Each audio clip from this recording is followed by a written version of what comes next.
And welcome everyone. Thanks so much for joining us here today. We are just going to give it one more minute and then we are going to go ahead and get started. We have a smaller crowd here today, so that's great news because I will hopefully be able to make sure that everyone gets their questions answered, and it's a pretty intimate setting. So stay tuned, we'll get started momentarily.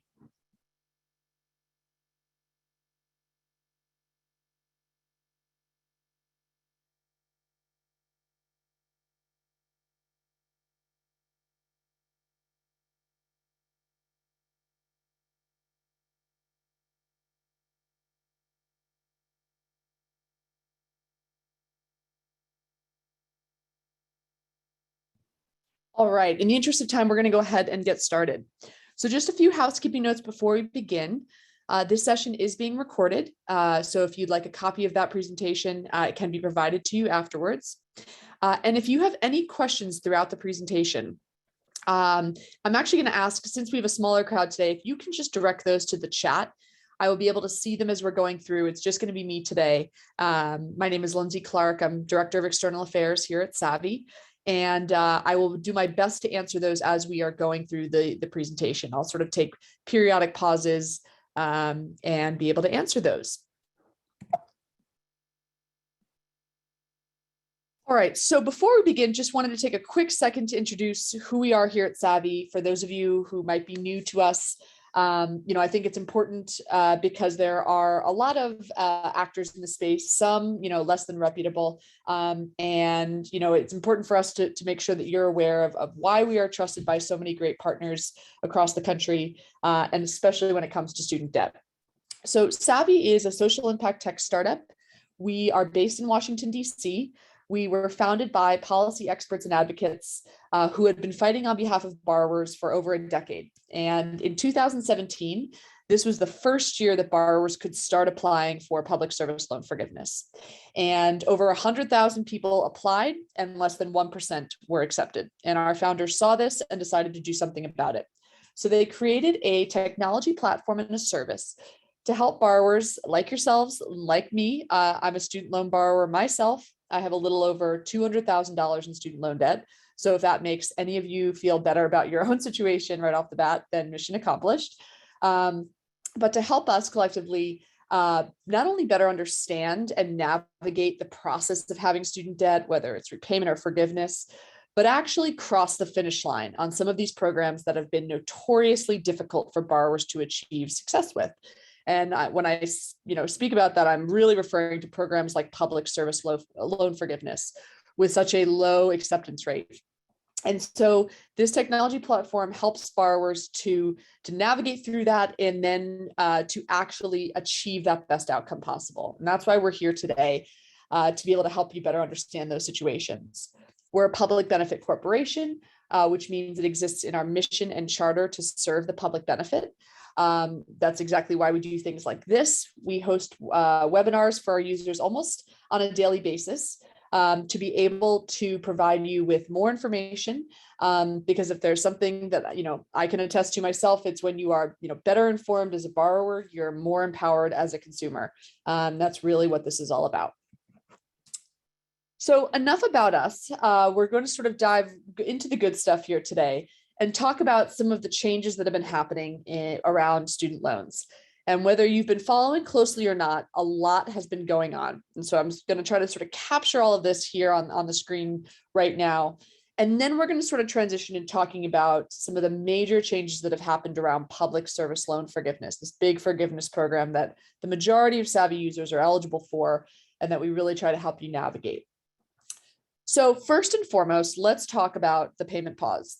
So hopefully most of you are aware that back in March of 2020, when the CARES Act went into effect, basically the height of the pandemic, payments were paused and interest was waived. So that means payments $0, interest 0% on the majority of federal student loans out there.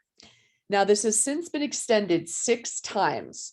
And the most recent extension was made a few weeks ago, maybe about a month ago at this point, and extended that pause through August 31st, 2022 of this year, meaning that student loans are currently on pause and will continue to be paused until August 31st of this year.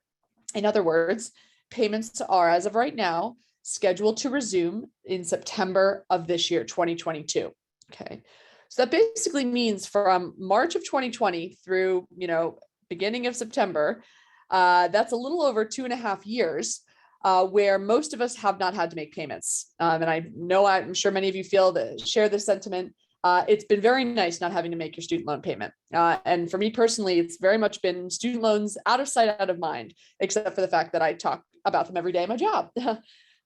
So this payment pause, represents some obviously opportunities because it's great that payments have been paused, but challenges in that it's going to be difficult for many of us to resume payments come September and be able to afford those payments after so long without them. So it's a great thing that you're attending this webinar now to be able to make sure that you are set up with Savi and that we can help you to sort of navigate that going into the rest of the summer and leading up to payments resuming in September of this year.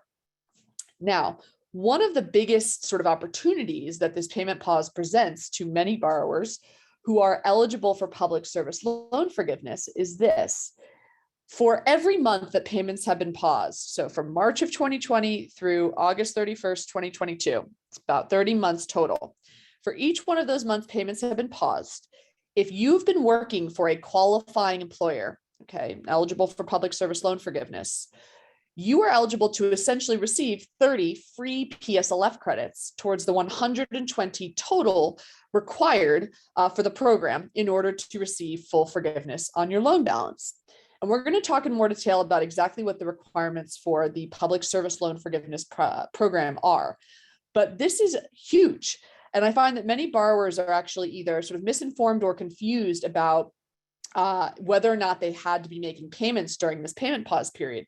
The answer is you didn't. And in fact, if you had continued to make payments during this payment pause, you're actually able to have those refunded to you. It's very sort of a simple process. You can do it through your servicer. Savi is more than willing to help you because you didn't need to make a payment in order to receive a qualifying payment credit. So you could have done this very easily without having to, you could have received qualifying payment credits without having to have made a payment at all. Now, normally under the public service loan forgiveness program, you need to make a payment in order to receive a credit.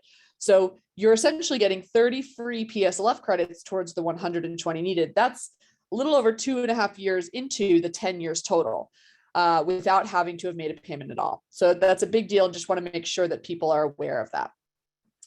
Moving on, there's been some big news around federal servicers transitioning in and out of servicing loans. And I want to take a second to just sort of make sure everyone is aware of what's going on. So just to give some context as to what a federal servicer is, a federal servicer are companies like Navient, Nelnet, Great Lakes, Mohila, FedLoan. There are about 9 to 10 total servicers out there. These are companies that are contracted by the Department of Education in the repayment and management of your student loan. So this is the online account that you log into to set up your auto debit and your payment, things like that. All right. Now, for 3 of the largest student loan servicers out there, Navient, Granite State, and FedLoan, last year, they basically announced that they are not renewing their federal contracts. And so therefore, the about 16 million or so student loan borrowers that are collectively serviced by those entities are going to be transitioned to new servicers or other servicers, okay? Now, this doesn't impact anything materially about your student loans, okay? So the balances, interest, everything remains the same and should remain the same. It just means that sort of your administrator is changing. So you'll have a new account that you'll log into to be able to set up those things and make those payments, all right? Now, if you had Navient, your loans are transitioning to Aidvantage.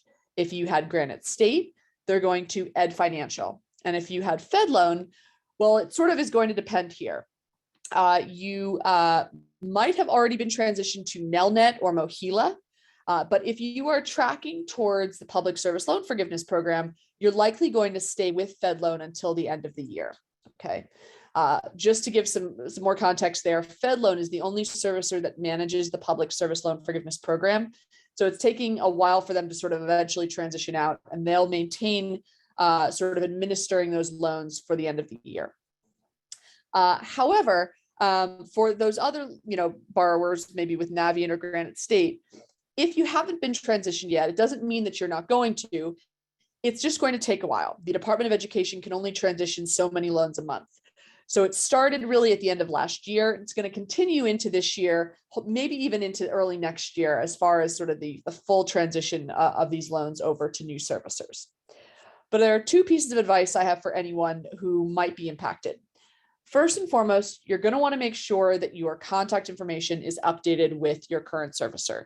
That way, if and when you should be receiving communication, you're able to do so, and make sure you're sort of checking that email regularly. The second, and this is, I would say, across the board, just sort of good borrower hygiene for anyone out there, regardless of if you're going to be impacted by this transition, but to make sure that you've downloaded a copy of your payment history or statements from your current servicer account. It's just good to keep that on record for your own posterity, because when your loans do transfer, you will no longer have access to that previous servicer account. And I would say one of the biggest pain points that borrowers experience around the public service loan forgiveness program is the fact that it relies on counting your payments and that payment history in order to award these qualifying credits. And I would say more often than not, borrowers have issues with their servicers regarding sort of accurately counting that payment history. So to have a copy of that is just good to have on file. Now, if your loans have already transferred and you didn't get a chance to do that, that's okay. There are other ways in which we might be able to check and go back and look at that payment history. But like I said, it's just sort of good for everyone to have across the board. All right, last but not least, I wanted to touch on this PSLF limited waiver. This is a term that you might have heard floating around, and we're going to really spend the majority of the presentation sort of going into this program and what this means and how it might impact you. But essentially, last fall, the Department of Education announced a major overhaul to the public service loan forgiveness program. They're sort of calling it the PSLF limited waiver, right?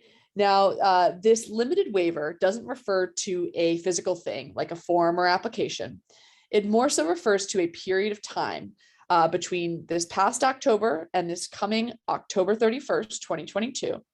So basically a year-long period during which borrowers have the opportunity to take certain action, and through that action be able to maximize the amount of qualifying credits that they can receive towards public service loan forgiveness, because under this limited waiver, they've expanded the eligibility requirements.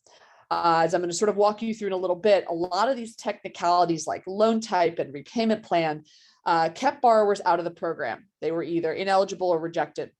So they've changed that for this year-long period of time. And so you're able to sort of retroactively benefit by taking certain action. Like I said, we're going to go into more detail on that in the coming slides. All right, so I'm going to take a pause here. Any questions on anything that I've discussed here before I sort of transition and we talk more about public service loan forgiveness? All right, we'll continue chugging along. And like I said, if you have any questions, just please feel free to put those in the chat. So as I'd mentioned, the public service loan forgiveness program went through sort of an overhaul last fall. And I think it's helpful to sort of to understand how that might impact you. First, to understand, what the original requirements of the program were. And so when we say public service loan forgiveness before, that's really what we mean. We mean before this limited waiver went into effect. So I'm just going to sort of break these down for you as follows. So public service loan forgiveness, or PSLF, okay, PSLF, is essentially full forgiveness on the remainder of your loan balance, whatever that may be. It could be $5,000, could be $500,000, doesn't matter. Tax-free, so there are no tax implications here, after you have made 120 qualifying payments. Now, if you could see me on camera right now, you'd see that I'm doing these qualifying payments in air quotes, because the devil's really in the details as far as what constitutes a qualifying payment. And it really comes down to these three things, okay? Qualifying employer, qualifying loan type, and qualifying repayment plan. And I'm going to sort of go into those in more detail here in a second. However, I wanted to take a minute to say a few things about these 120 payments. So first of all, these 120 payments do not need to be made consecutively. I find this is a common misconception. You just need to reach 120 qualifying payments cumulatively, okay?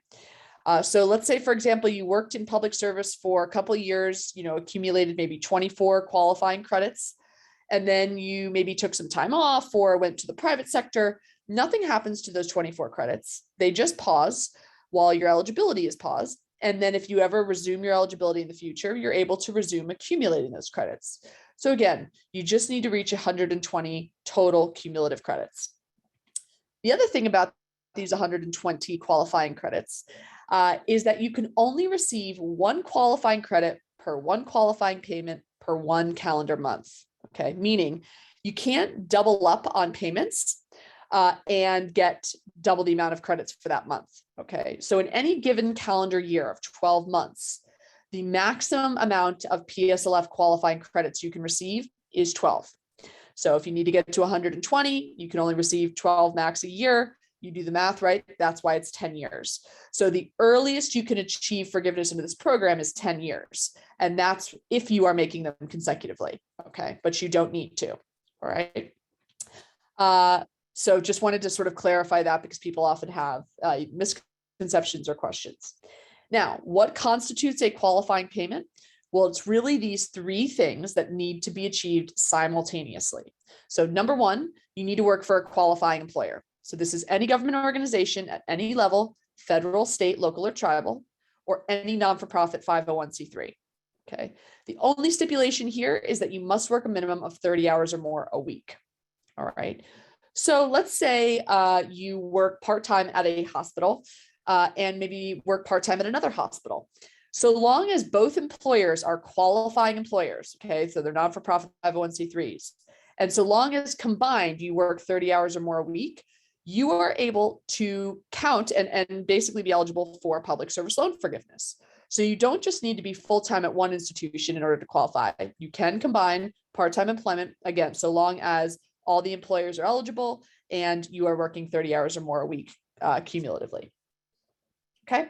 All right. So qualifying employer, that's number one. Number two, you need to have a qualifying loan type. Now, again, these were sort of the original rules of the program. And under this waiver, this has changed. But under the original rules, the only loan type that qualified were direct federal loans. Okay.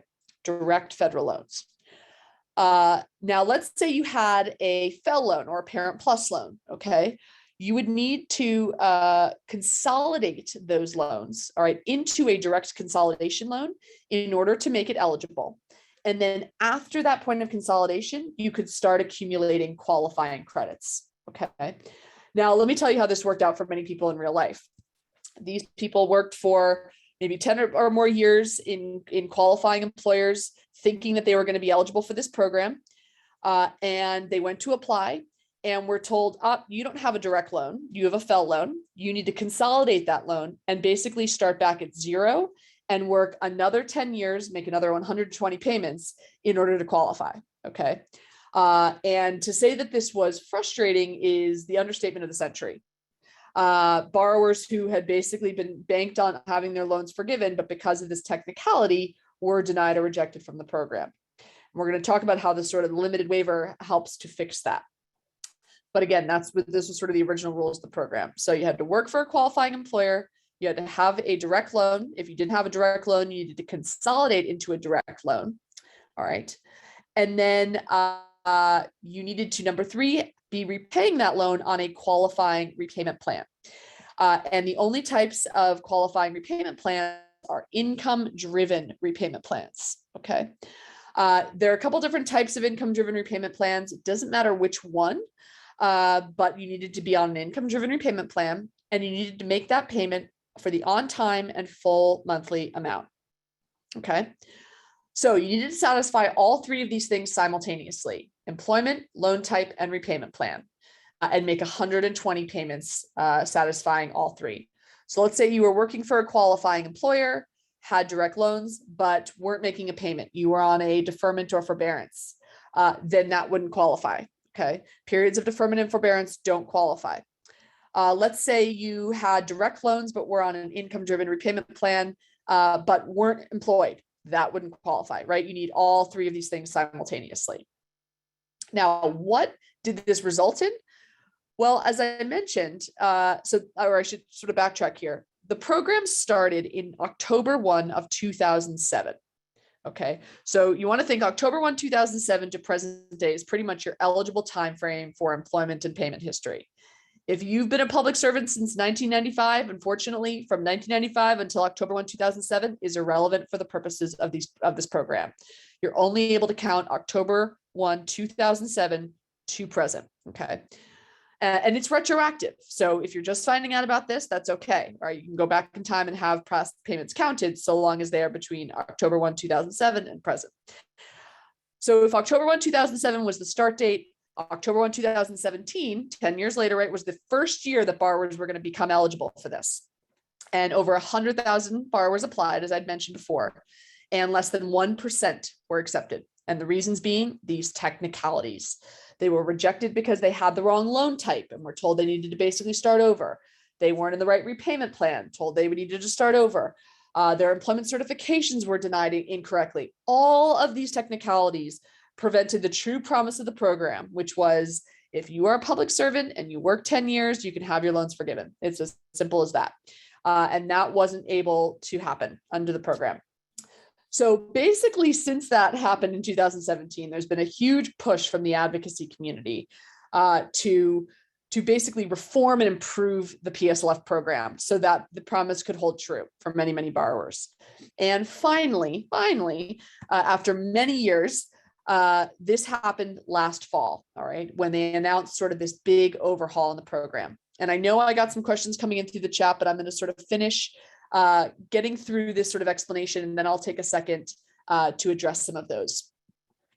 So as I mentioned, this past fall, the Department of Ed came out with a big announcement overhauling the program, but they announced it through what they're calling this limited waiver, all right? And so again, they're giving borrowers basically a year-long period of time to sort of retroactively take advantage of expanded eligibility requirements. And I'm going to talk about what those expanded eligibility requirements are on sort of these three categories, same three categories: employment, loan type, and repayment plan. All right. So that's what we mean by when we say public service loan forgiveness after. So let's talk about qualifying employer. This is pretty much the same. All right. You still need to work for a government organization at any level or a non-for-profit 501c3, and you still must work a minimum of 30 hours or more a week. However, one thing that has changed is that you can actually be retired now at the time of applying for forgiveness. Under the original rules of the program, you actually had to continue working at that institution up until the time you applied and actually received your forgiveness. That's no longer the case. So let's say you retired a couple of years ago, but you've made 120 payments during the time you were working. You can actually apply retroactively for forgiveness now and be eligible. All right. So that is qualifying employment. Okay, again, largely unchanged. Let's talk about qualifying loan type. So remember how under the original rules of the program, you could only have direct loans. And if you didn't have a direct loan, you needed to consolidate that direct loan into a direct consolidation loan. Well, now for those FEL loans, FFEL loans, okay, any payments you made prior to that consolidation are now eligible to count. So you still need to consolidate that loan if you haven't done so already. But now payments made prior to the consolidation are eligible to count. Okay. For Parent Plus loans, on the other hand, they were not included in this waiver, meaning Parent Plus loans are still eligible to be to sort of count towards public service loan forgiveness. However, they need to be consolidated. Okay. And then only after the point of consolidation can you start accumulating eligible credits towards PSLF. All right. So that is your qualifying loan type. And then last but not least, let's talk about qualifying repayment plan. So before, only payments made on income-driven repayment plans counted. Under this waiver, retroactively, any payment made on any repayment plan can count. It doesn't matter what repayment plan you were on, standard, graduated, income-driven, doesn't matter. And on top of that, those payments don't necessarily need to have been made for the on-time or full monthly amount. They could have been within 15 days late or not made for the full amount. All right, so they're really being lenient as far as what's able to count, okay? So to sort of summarize this all up in layman's terms a little bit more, first, and to sort of think about your eligibility, here's how I would think about it. you want to start with your eligible time frame. So again, October 1, 2007 to present day. That is the eligible time frame as far as your employment history that we're working with. Okay. And you could have worked for multiple employers over this time that are potentially eligible. Most people have. So October 1, 2007 to present day. All right. Now, in that period of time, if you made payments on your loans while working for a qualifying employer, okay, and you had a direct or FFEL loan, right, you're able to get credits for all of those loan payments. If you had a Parent Plus loan, you're only able to get credits for the payments made after consolidation, okay? But that's basically how I would think about it. What many people are sort of seeing is either their credits have been automatically applied to their account, or they need to take certain action, and I'm about to describe exactly what that action is, in order to see and to have their account reviewed. And there's really only potentially two, but really only one action that you need to take in order before October 31st of this year, in order to sort of see how you would benefit under this waiver. Okay. So if you need to take two actions, or the two-step part here is if you have a non-direct loan that has not been consolidated, you're going to need to consolidate that first. Okay. The payments before that consolidation are going to be able to count now, but you still need to consolidate that loan. But if your loans are all direct at this point, then you need to submit what's called the Employment Certification Form, or ECF. This is the one form only for the Public Service Loan Forgiveness Program. This is it. This is the application. This is the form. When people say PSLF form, this is what they're referring to. There's one form and one form only. It needs to get signed off by you, the borrower, and it needs to get signed off by your employer, either current or any previous employment you might have had, basically certifying that they're an eligible employer and the time period that you work there or currently work there. Okay. And then that needs to get submitted to Fed Loan Servicing. That is the only way to have your account reviewed under the sort of limited waiver and expanded eligibility. And that needs to be done before October 31st of this year. Okay. All right. I'm going to take a quick pause. And I'm going to look at the chat here to see some questions that might have come through and see if I can answer some of these. So I'm going to read them out loud. I hope that's okay with some of these participants. So a borrower asked if we have already been transferred to Mohila and submit another PSLF application, ECF included. So yep, that's the one form only. Will we move back to FedLoan or will we stay with Mohila? If you submit it now, you will move back to FedLoan. And then this is going to sound crazy. You're going to move probably back to Mohila after that. But right now under this waiver, FedLoan is managing the PSLF process. And so you're going to want to submit to FedLoan ASAP. The review process, there are severe delays going on. So you're going to want to make sure that you submit that as soon as possible. Okay. Let's see. Savi sent my application to FedLoan in December 2021, but I've not heard anything back. Should I be worried?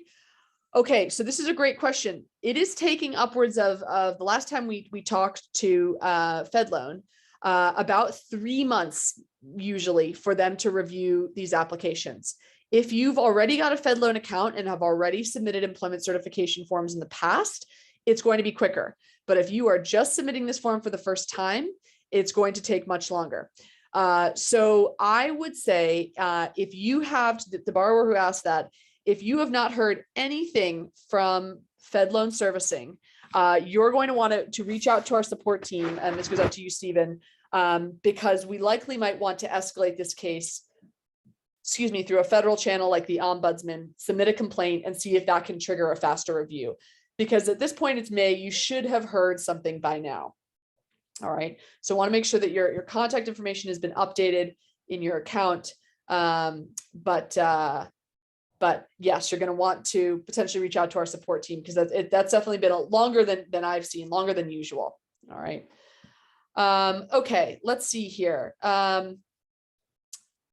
If I taught at a high school in special ed and had a direct federal loan, FedLoan did not count my time with Navient. How do I get my qualifying payments recorded? So this goes out to Constance. Constance, you're going to want to resubmit an employment certification form. It doesn't matter if you've submitted it like in the past year. I would say you are going to want to make sure that you resubmit that. That is, and people have had to do it multiple times. That's the only way to sort of have this re-reviewed. All right. How long are the delays in reviewing applications? Carrie, it's about 3 months is what we're hearing directly from FedLoan.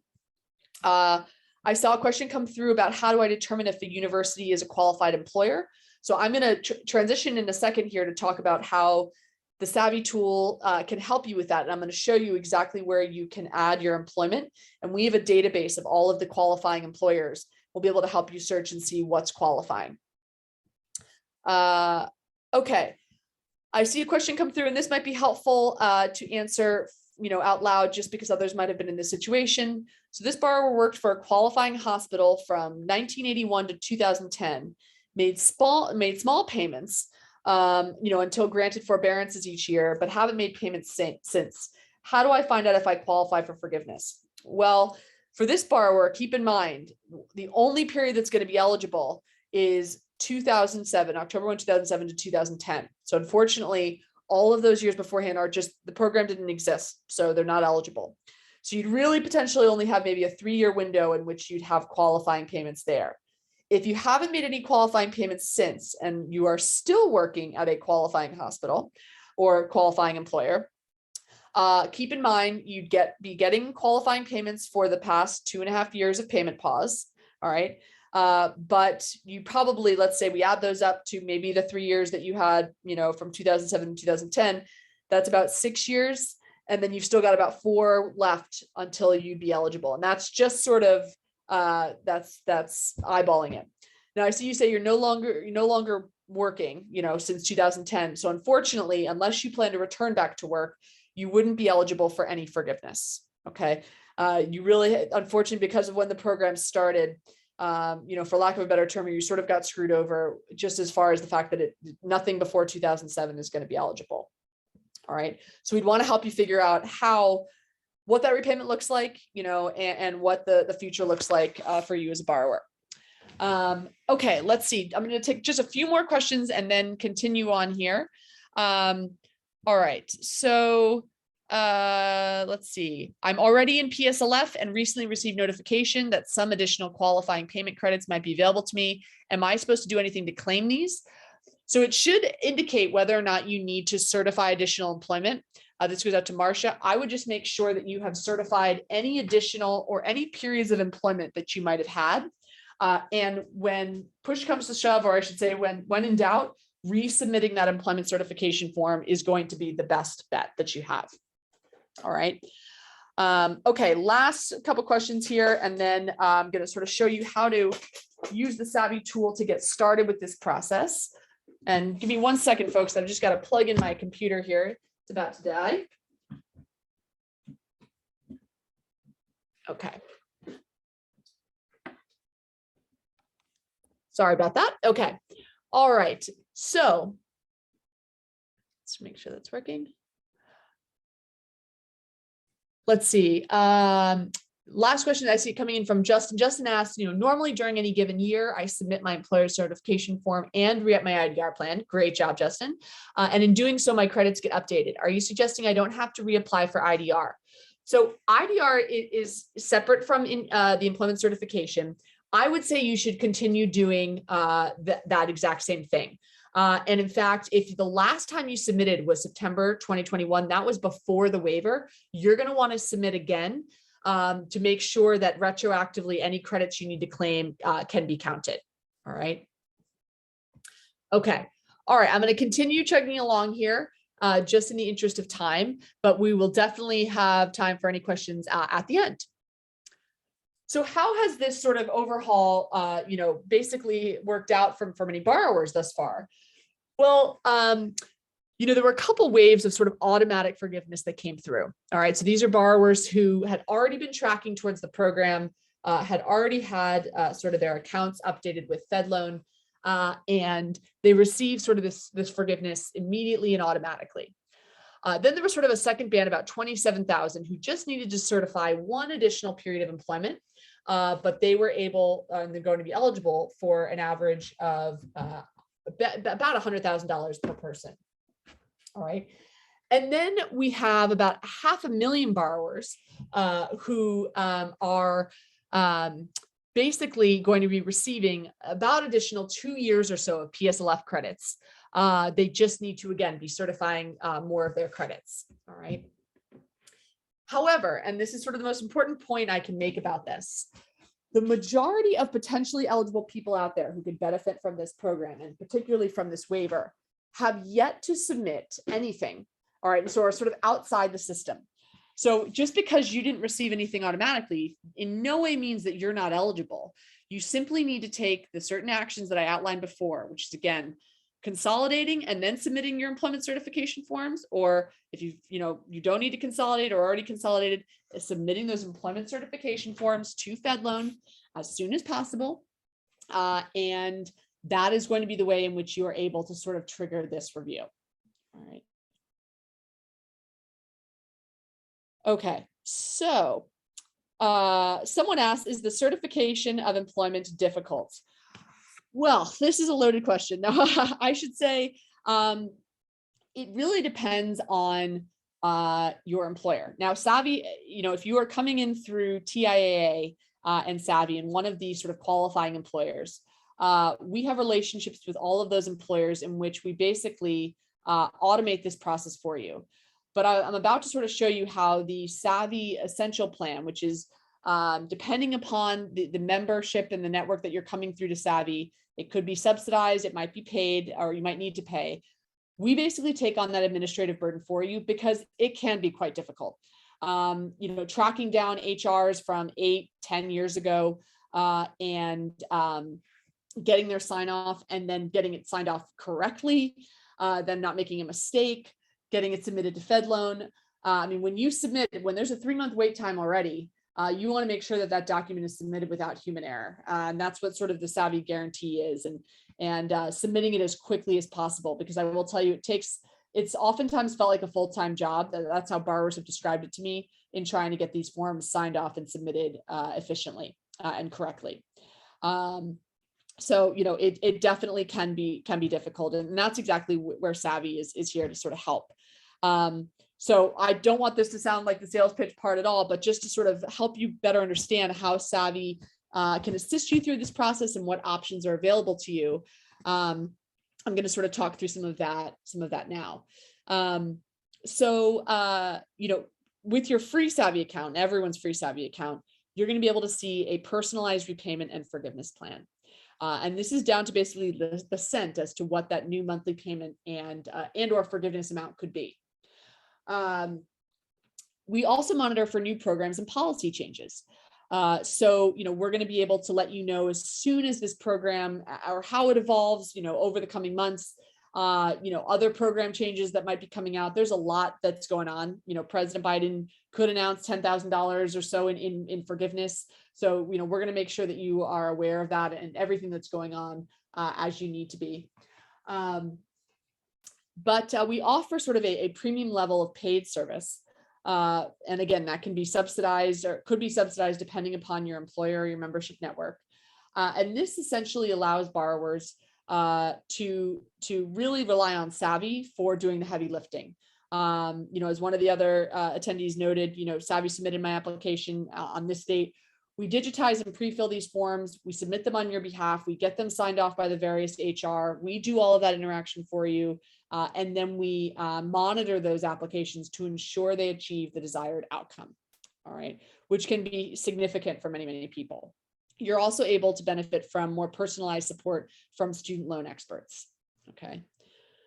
So at this point, if you have not started your Savi account already, you should have received a link in your email. But if you haven't, you can go to app.bysavi.com/account/login. You can either log in, or if you haven't created your account, you can register. All right. I'll give everyone a second. Now I'm going to sort of walk you through some of the features and things you can do from your dashboards, just sort of how things work. You can either follow along with me now or, sort of do this side by side, whatever your preference might be. And then I will be able to sort of answer questions at the end here.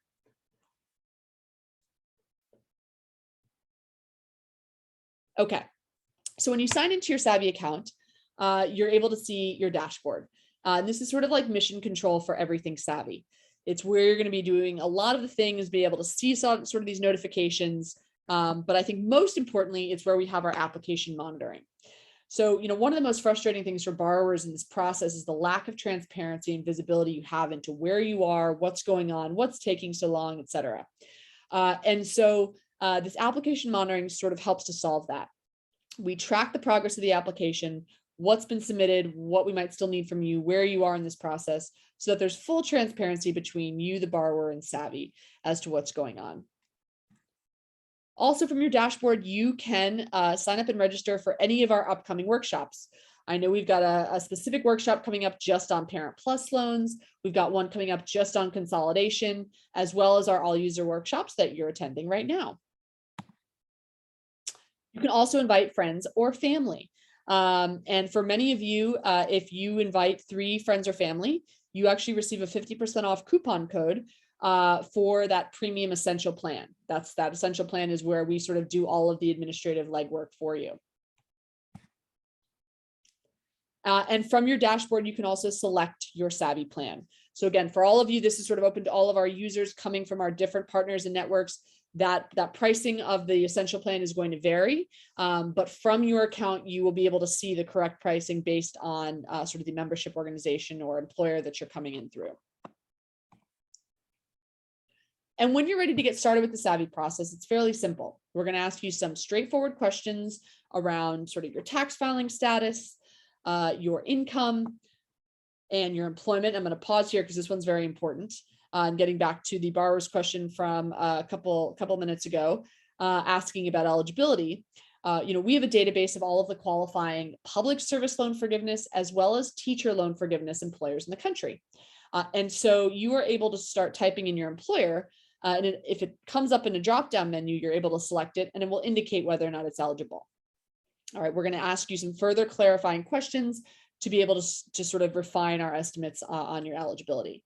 And again, I encourage all of you to enter in not only your current employer, but any previous employer you might have had.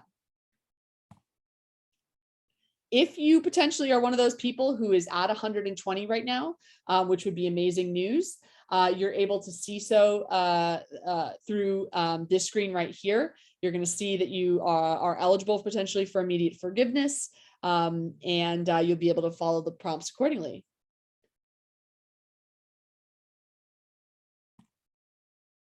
And the last step here is to sync your loans. You're going to want to sync with your servicer. So, most borrowers have on average between 5 to 6 different student loans, different disbursement dates, interest rates, balances, what have you. It's very rare if a borrower knows all of that off the top of their head. So we provide a loan sync. And through that loan sync, you can select your servicer. So let's say Navient in this case, enter in your Navient username and password credentials.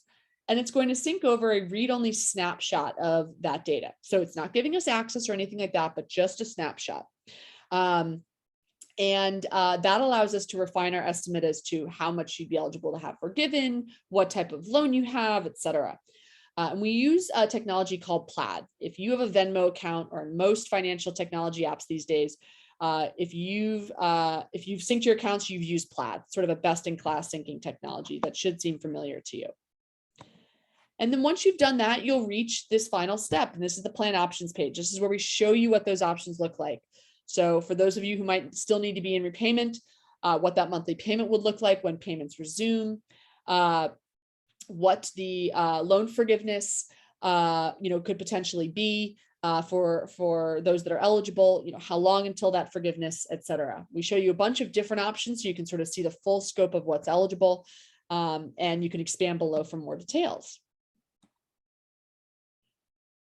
And then at that point, if you say, okay, that's great, I want to proceed, you'd be prompted to upgrade to Essential, because that's where we would really be taking on that extra effort for you and starting to create those applications, whether it be your income-driven repayment plan application or public service loan forgiveness, employment certification form.